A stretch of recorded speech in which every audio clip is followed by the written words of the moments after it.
The leader of a doomsday cult in Kenya, in which hundreds of people allegedly died from starvation, has been charged with terrorism, radicalisation and murder.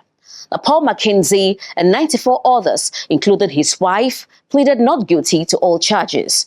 More than 400 bodies, including those of children, were exhumed from shallow graves on a piece of land thought to be owned by the controversial preacher. How did this happen? Find out in this story. Making a meal became an act of defiance for Salema Masha. Just a few months ago, cooking food for her family was considered a sin. Salema rescued her 5 children from a Christian doomsday cult. She was told they must starve so they could see Jesus. If she hadn't escaped, they would be dead. When the child cries or asks for food or water, we were told to take a cane and beat them so they could go and eat in heaven.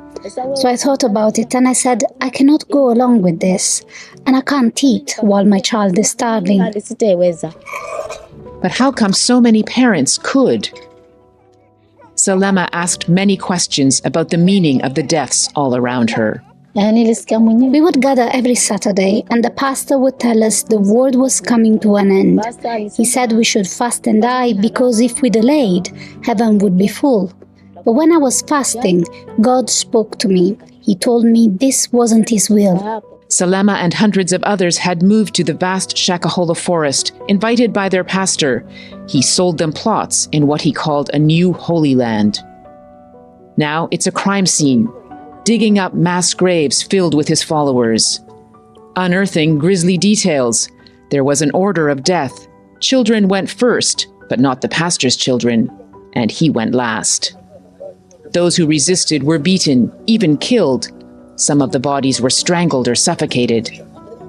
But dozens have been found alive. Victor Kaudo is a human rights activist. In this video, he's seen aiding 2 survivors. This elderly woman believed her rescuers were blocking her path to heaven. She's calling to Jesus. Yes, Jesus, come and save me from these people. These people are murderers. These people are killers. Praise Jesus, he says. This is the man accused of ordering mass suicide, Pastor Paul Mackenzie. He denies that, but he's been in court before on charges of radicalisation.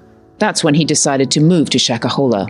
The horror, the sheer scale of it, has settled deeply into this community and traveled far beyond it.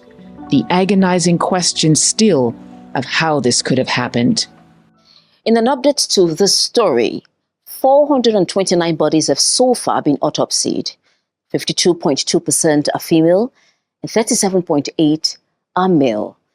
10% of the bodies were too badly decomposed to establish the gender.